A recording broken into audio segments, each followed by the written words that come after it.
નમસ્કાર. ડેડિયાપાડાના ધારાસભ્ય ચૈતર વસાવાની આજે જામીન અંગે સુનાવણી હતી, પરંતુ ચૈતર વસાવાને હજુ જેલવાસ ભોગવવો પડે એવા સમાચાર સામે આવ્યા છે.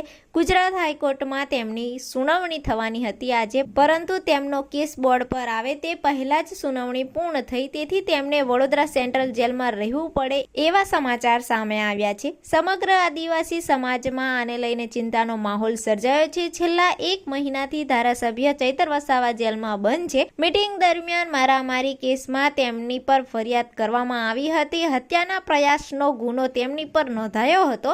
તેને લઈને આજે ગુજરાત હાઈકોર્ટમાં વસાવાના કેસની જામીન અરજીની સુનાવણી હતી. 77 નંબર પર વસાવાના કેસની બંને પક્ષની દલીલો થવાની હતી, પરંતુ 76 નંબર પર બોર્ડ પૂર્ણ થઈ ગયું હતું. હવે આવતા મહિનાની 13/8 જામીન અંગે વસાવાની સુનાવણી થવાની છે. ત્યાં સુધી ચૈતર વસાવાને જેલમાં રહેવું પડે એમ છે. એડવોકેટ શીતલ ઉપાધ્યાય શું કહે છે એ સાંભળીએ. આજરોજ નામદાર હાઈકોર્ટમાં ચીફ જસ્ટિસ શ્રી મેંગલે સાહેબની કોર્ટમાં ચૈતરભાઈની જામીન અરજી જે 87 નંબર પર હતી અને ચાલવાની હતી, પરંતુ હાઈકોર્ટના પ્રોસેસ પ્રમાણે એમના 3-4 બોર્ડ હોય અને બોર્ડ પડતા આજે છેલ્લા 67 નંબર ઉપર 76 નંબર ઉપર બોર્ડ પૂરું થયું છે અને એટલા માટે આજે કોઈ હિયરિંગ થઈ શક્યું નથી અને આપણાને આવતી ડેટ 13/8/2025ની આપેલી છે, એટલે 13/8 વધુ સુનાવણી આગળ થશે.